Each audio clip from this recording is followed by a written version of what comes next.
تاریخ انسانیت میں کچھ شخصیات ایسی ہوتی ہیں جو صرف زندگی نہیں جیتی بلکہ پوری دنیا کے لیے راستہ بنا دیتی ہے۔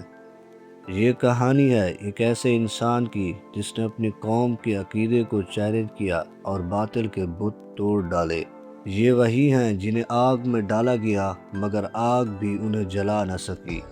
یہ وہ ہستی ہیں جنہوں نے ہجرت کی، آزمائشیں برداشت کی اور ہر امتحان میں سرخرو ہوئے۔ یہ وہ نبی ہیں جنہیں اللہ تعالیٰ نے خلیل اللہ کا مقام عطا فرمایا۔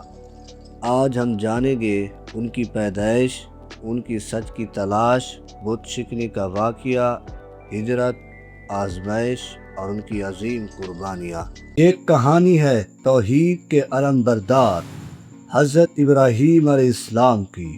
حضرت ابراہیم علیہ السلام کے والد کا نام طارق تھا۔ آپ کی پیدائش طوفان نوح سے 1709 سال بعد اور حضرت عیسیٰ علیہ السلام کی پیدائش سے 2300 سال پہلے عراق کے شہر بابل کے قریب قصبہ کونی میں ہوئی۔ آپ کے چچا کا نام آزر تھا جو کہ بت پرست تھا۔ وہ بتوں کا کاروبار کرتا تھا۔ وہ اپنے ہاتھوں سے بت بناتا اور انہیں بازار میں فروخت کرتا تھا۔ جب حضرت ابراہیم علیہ السلام بڑے ہوئے تو انہوں نے اپنے چچا اور اپنی قوم سے مخاطب ہو کر کہا، اے میری قوم، تم ایسے بتوں کی عبادت کیوں کرتے ہو جو نہ تمہیں کچھ نفع دے سکتے ہیں اور نہ تمہارا نقصان کر سکتے ہیں؟ تمہاری عبادت کو دیکھ نہیں سکتے اور نہ تمہاری ثنا کو سن سکتے ہیں۔ حضرت ابراہیم علیہ السلام کے سمجھانے کے بعد ان کی قوم نے جواب دیا، ہم تو وہ کرتے ہیں جو ہمارے باپ دادا کرتے تھے۔ ہم اپنے باپ دادا کے دین پر قائم ہیں۔ ہمارے باپ دادا انہی بتوں کی پوجا کرتے تھے، لہذا ہم بھی انہی کی پوجا کریں گے۔ حضرت ابراہیم علیہ السلام نے ان سے کہا، جب تم دنیاوی معاملات میں عقل سے کام لیتے ہو، تم کوئی بھی ایسا کام نہیں کرتے جس میں تمہارا نقصان ہو، تو توحید کے مسئلے میں تم خاموش کیوں ہو جاتے ہو؟ اپنے دل سے کام کیوں نہیں لیتے؟ وقت گزرتا گیا، لوگ آپ کے دشمن ہوتے گئے، حتیٰ کہ پورا شہر آپ کے مخالف ہو گیا۔ آپ کے شہر بابل میں ایک میلہ لگتا تھا۔ لوگ صبح جنگل میں چلے جاتے، وہاں عیش و عشرت کرتے اور شام کو واپس آ کر بتوں کی پوجا کرتے اور واپس گھر چلے جاتے۔ جب میلے کا وقت آیا تو لوگوں نے حضرت ابراہیم علیہ السلام سے کہا کہ تم آج ہمارے ساتھ چلو، ہم تمہیں بتائیں گے کہ ہمارا مذہب کتنا اچھا ہے، ہم لوگ کیسے عیش و عشرت کرتے ہیں۔ تم بھی ہمارے ساتھ چلو، تمہیں بھی معلوم ہوگا کہ ہم کتنی عیش کرتے ہیں۔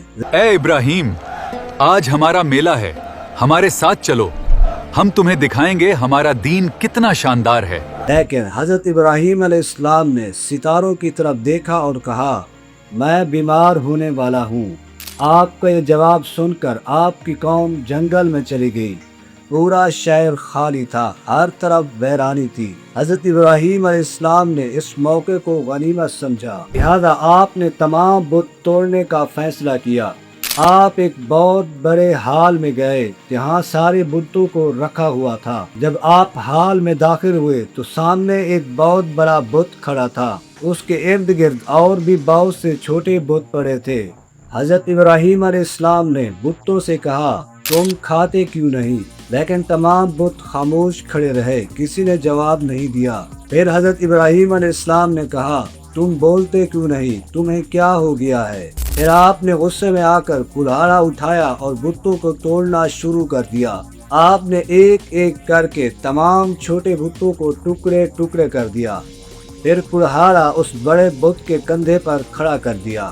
پھر آپ اس بت خانے سے باہر نکل آئے۔ جب شام کو آپ کی قوم واپس آئی اور بتوں کی عبادت کرنے کے لیے اس حال میں داخل ہوئی تو وہ لوگ یہ دیکھ کر حیران ہو گئے کہ تمام بت ٹوٹے پڑے تھے۔ انہوں نے غصے میں کہا، یہ سب کس نے ہمارے خداؤں کے ساتھ کیا ہے؟ ان میں سے ایک شخص نے کہا، یہ کام ابراہیم کا ہو سکتا ہے کیونکہ وہ ہمیشہ ہمارے بتوں کے خلاف بات کرتا ہے۔ لوگ دوڑتے ہوئے حضرت ابراہیم علیہ السلام کے پاس آئے۔ اے ابراہیم، سچ سچ بتاؤ، کیا یہ سب تم نے کیا ہے؟ یہ ہمارے معبود تھے، تم نے یہ کیوں کیا؟ اور آپ کو پکڑ کر بت خانے میں لے گئے اور پوچھا کہ یہ سب آپ نے کیا ہے؟ حضرت ابراہیم علیہ السلام نے جواب دیا، شاید اس بڑے بت نے کیا ہوگا، اگر یقین نہیں آتا تو اس سے پوچھ لو۔ آپ کا یہ سوال سن کر وہ لوگ حیران رہ گئے، کیونکہ وہ جانتے تھے بت بول نہیں سکتے۔ تو انہوں نے حضرت ابراہیم علیہ السلام سے کہا، اے ابراہیم، تم خوب جانتے ہو کہ یہ بت بول نہیں سکتے، تم ہم سے مذاق کر رہے ہو۔ تم خوب جانتے ہو یہ نہ دیکھ سکتے ہیں نہ سن سکتے ہیں، پھر یہ ہمیں کیسے جواب دیں گے؟ یہ تو بے جان ہیں، یہ کچھ نہیں کر سکتے۔ حضرت ابراہیم علیہ السلام نے کہا، جب یہ بت بول نہیں سکتے، کچھ دیکھ نہیں سکتے، حتیٰ کہ اپنی حفاظت نہیں کر سکتے، تو تم لوگوں کی کیا مدد کرے گے؟ حضرت ابراہیم علیہ السلام کا یہ جواب سننے کے بعد کچھ دیر کے لیے خاموشی چھا گئی۔ پھر ان لوگوں نے فیصلہ کیا کہ آپ کو بادشاہ کے سامنے پیش کیا جائے۔ وہ لوگ دوڑتے ہوئے بادشاہ کے پاس گئے۔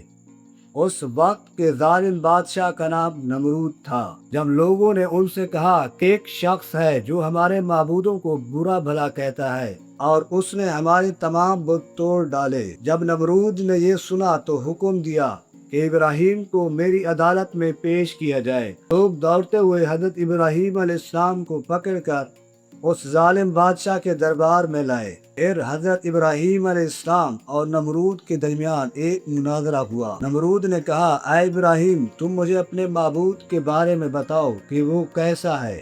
حضرت ابراہیم علیہ السلام نے کہا، میرا رب وہ ہے جو مردوں کو زندہ کرتا ہے، جو زندگی اور موت دیتا ہے۔ یہ سننے کے بعد نمرود کچھ دیر خاموش رہا۔ پھر اس نے دو آدمیوں کو بلایا، ایک کو قتل کر دیا اور دوسرے کو چھوڑ دیا۔ پھر کہا، اے ابراہیم، کیا تم نے دیکھا میں بھی زندگی اور موت دیتا ہوں؟ پھر حضرت ابراہیم علیہ السلام نے کہا، میرا رب وہ ہے جو سورج کو مشرق سے نکالتا ہے اور مغرب میں غروب کرتا ہے، اور تم اس کا الٹ کر کے دکھاؤ۔ یہ سن کر نمرود ہکا بکا رہ گیا۔ تھوڑی دیر خاموشی چھا گئی۔ پھر نمرود نے غصے میں آ کر کہا کہ آگ جلائی جائے اور حضرت ابراہیم علیہ السلام کو قید کر دیا جائے۔ پھر حضرت ابراہیم علیہ السلام کو آگ میں جلانے کے لیے ایک چار دیواری بنائی گئی۔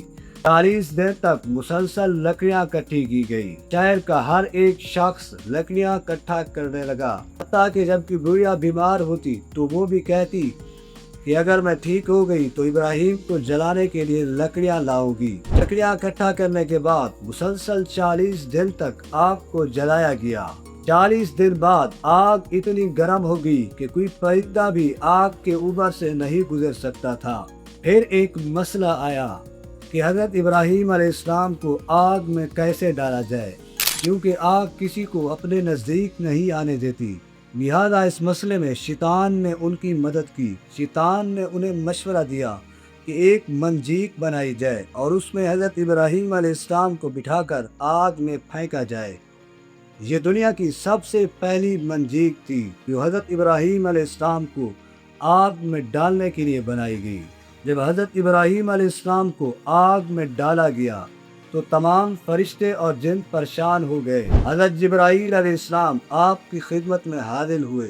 حضرت جبرائیل علیہ السلام نے کہا، اے ابراہیم، اگر تم کہو تو میں تمہاری مدد کر سکتا ہوں۔ لیکن حضرت ابراہیم علیہ السلام نے مدد لینے سے انکار کر دیا۔ پھر اللہ تعالیٰ نے آگ کو حکم دیا، اے آگ، ابراہیم پر ٹھنڈی اور سلامتی واری ہو جا۔ حضرت ابراہیم علیہ السلام مسلسل 40 سے 50 دن تک آگ میں رہے۔ پھر ایک دن نمرود نے اپنے محل سے دیکھا کہ حضرت ابراہیم علیہ السلام آگ میں سلامتی کے ساتھ بیٹھے ہیں۔